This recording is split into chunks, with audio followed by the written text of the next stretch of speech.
On top of the news, results of the latest Okta Tugon ng Masa survey shows more Filipinos not seeing themselves as living in shiftless poverty and a state of abject hunger. Veritable proof that government social services and economic development programs are making a dent in the administration's efforts to lift more and more Filipinos out of the poverty line. Our Kenneth Paciente fills us in with the numbers and government's vow to work even harder in this report. Michael earns 700 to 1,000 pesos per day as a tricycle driver. Although it's not a large amount, he says it's enough for him, his wife, and child to get by each day. Opo, kaya naman po. Nakakain naman po ng 3 beses.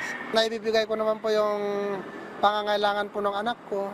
Michael is an example of the millions of Filipinos who no longer consider themselves poor.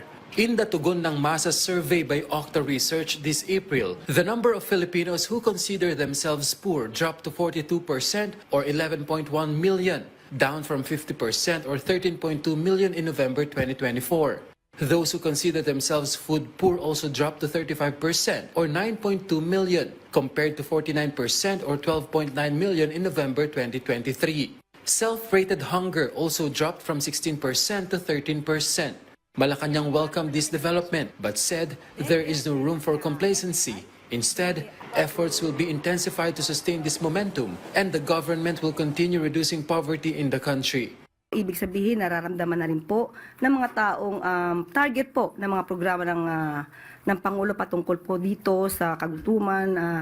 Nararamdaman naman po nila ang pag-angat, ang improvement.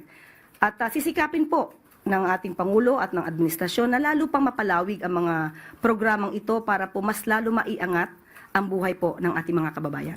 The President also welcomed the recorded increase in the country's gross domestic product in the first quarter of the year. According to Malacanang, this is proof that the government's efforts are bearing fruit, but there is still work left to be done. Lalong pagbutihan ang trabaho, lalong maging concern sa mga pangangailangan ng taong bayan. From PTV Manila, Kenneth Paciente, Balitang Pambansa.